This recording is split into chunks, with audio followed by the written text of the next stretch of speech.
après le passé et le présent, on va évoquer l'avenir proche des familles avec vous, Sophie Braffman. Ça va un peu évoluer en 2022, on aura moins de paperasse.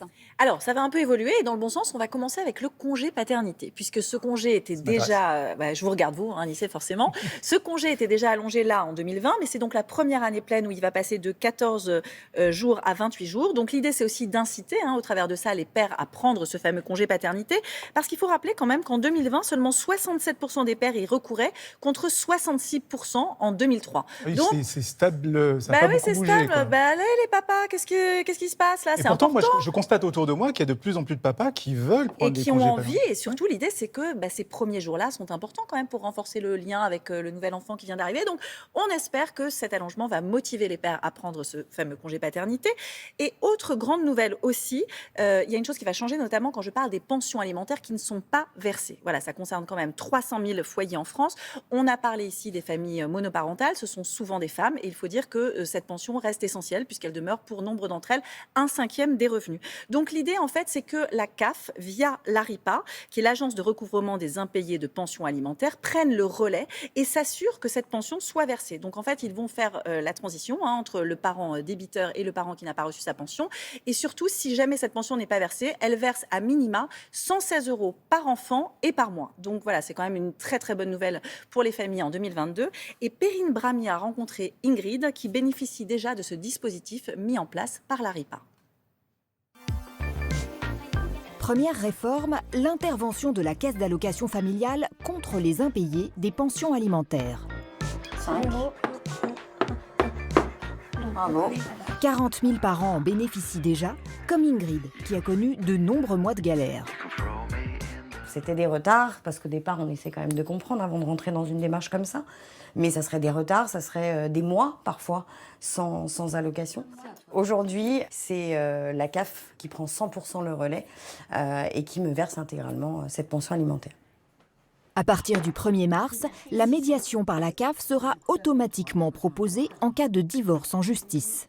Quand ça vous arrive du jour au lendemain, mine de rien, cette pension, elle est quand même importante. C'est un vrai soutien pour nos enfants. Et puis c'est important pour les enfants de savoir que, même quand ils vont grandir, je trouve, de pouvoir leur dire, ton papa a pris en charge toute ton éducation et sur tous les plans. Les pensions alimentaires, ça peut représenter 20% du budget d'une famille. Alors vous imaginez bien que quand elle n'est pas versée, ça peut faire tomber cette famille dans la pauvreté. Deuxième réforme, un congé paternité allongé. La mesure mise en place au 1er juillet dernier concerne désormais toutes les naissances. Le congé paternité, il a été créé en 2002, il y a près de 20 ans, et depuis, il n'avait pas été touché, il n'avait pas été allongé. Et c'est une des réformes majeures de 2022 pour les familles que le doublement du congé paternité. Nous l'avons passé de 14 à 28 jours, avec une semaine obligatoire.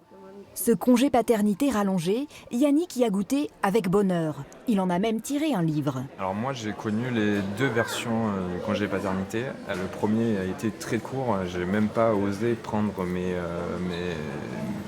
14 jours. Dans le deuxième cas, j'ai eu la possibilité de prendre ce congé et de soutenir ma compagne dans l'arrivée de cet enfant. Et ça fait une vraie différence, quoi.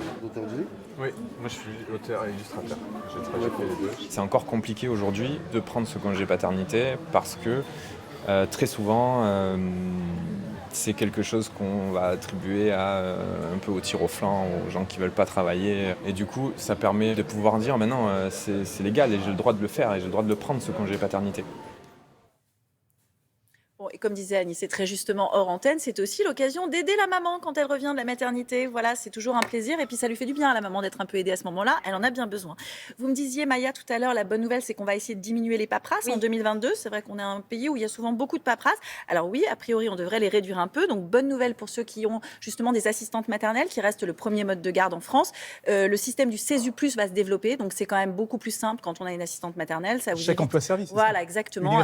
Donc du coup, c'est plus pratique quand il y a ce service qui est mis en place. Et également une proposition de loi qui est étudiée à l'Assemblée en ce moment et qui devrait faciliter le changement de nom. Je pense notamment à des enfants qui voudraient porter le nom de leur mère. Eh bien, ça va désormais être possible. Ça l'était déjà, mais moyennant une longue procédure. Tout ça devrait être aussi simplifié en 2022. Allez, on tient le bon bout. On aura moins de papier pour les familles en 2022. On l'espère.